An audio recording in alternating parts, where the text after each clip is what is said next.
Okay, so while I'm testing out this little AI filter, um, I was going to do another video about Buddhism. And so one of the things is we have the Noble Eightfold Path.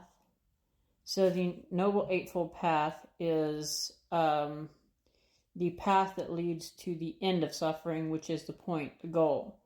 Now, there is a the Four Noble Truths, which are important, and so you kind of see this cycle of each one feeding the other. So the Eightfold Path being right understanding. So right understanding, right thought, right speech, right action, right livelihood, right effort, right mindfulness, right concentration. Those are the eight. And so the first one, right understanding, some translations will render it as right view. So there's right understanding or right view. The thing about the Buddhist right understanding is not the same as the Christian right doctrine understanding. It's not a set of beliefs that you have to hold to. It's not this is the way God is, or anything like that, or like any type of theology. The idea of right understanding feeds off of the Four Noble Truths, which is simply where suffering comes from. So the right understanding is simply trying to get back to an accurate view of the world around us, just simply trying to see the world as it really is. So when we're trying to see the world as it really is, with right understanding, we look at the Four Noble Truths in the sense of what causes our suffering. Because there's the things about life, there's things that I like, there's things that I dislike, and there are things that I'm neutral about. It's just sort of like I don't have any feeling whatsoever about them. And those are the ways you can look at things. And so what we're trying to figure out is the things that I like, or that I cling to, that I need, that I feel like I need, that I get sort of addicted to, that can cause suffering because I may not be able to get those things. And then the things that I dislike obviously cause suffering because when they happen, or I receive them, or whatever those things are, it perpetuates a type of suffering. So there's also the things I'm indifferent about, right? So we start to look at the world just simply trying to get an accurate view of the world as it is. And so that's right understanding or right view. That's the Buddhist way of looking at it. Right thought, and we'll get into depth as I do more Buddhist videos on each individual one. Right thought has to do with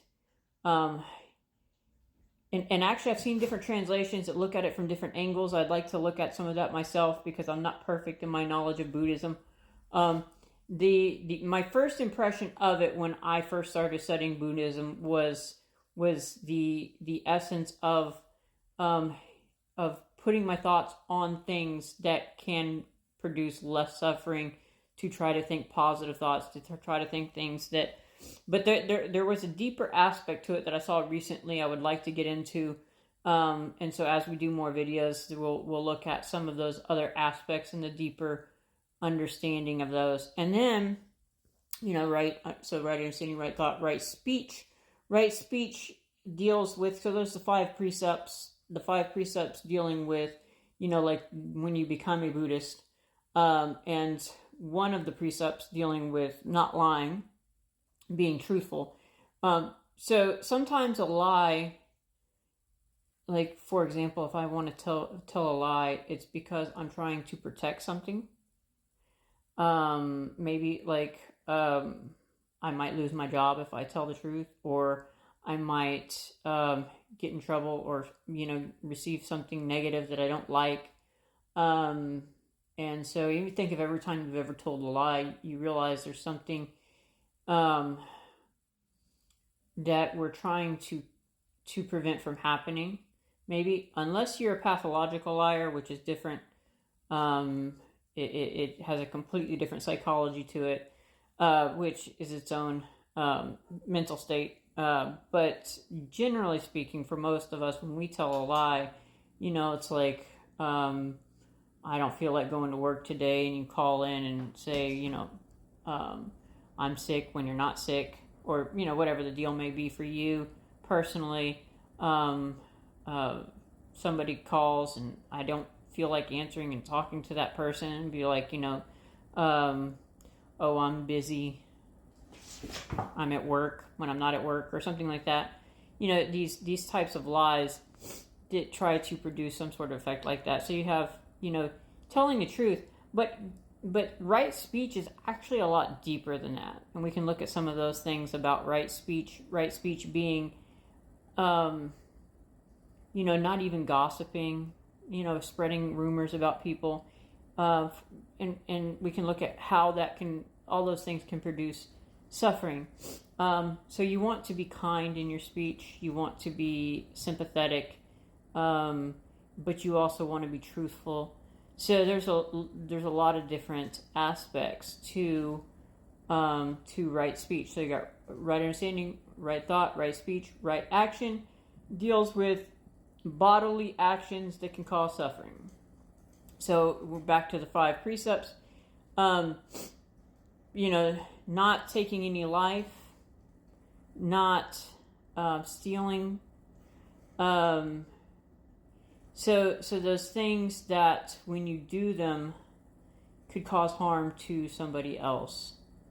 The sexual conduct one of those is probably the one that confuses people the most. So we can get into all that.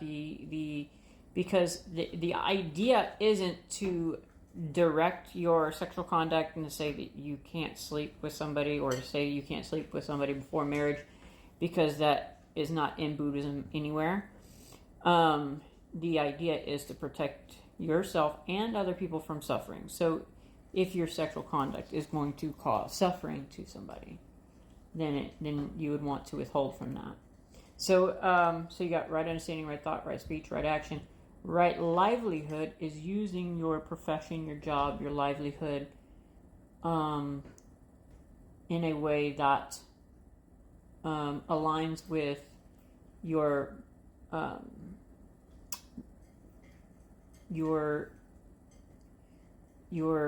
virtues. So you don't want to sell guns, for example, if you are against harming or killing. So you probably wouldn't go and sell meat if you're a vegetarian. So that's the right livelihood. So right understanding, right thought, right speech, right action, right livelihood, right effort is focused on the effort we put into our attempts to practice the Eightfold Path. In every single aspect of the Eightfold Path, you are putting forth your effort into them. So we got right effort, right. So right understanding, right thought, right speech, right action, right livelihood, right effort, right mindfulness. Yeah. So right mindfulness is. Right understanding, right thought, right speech, right action, right livelihood. That's 7.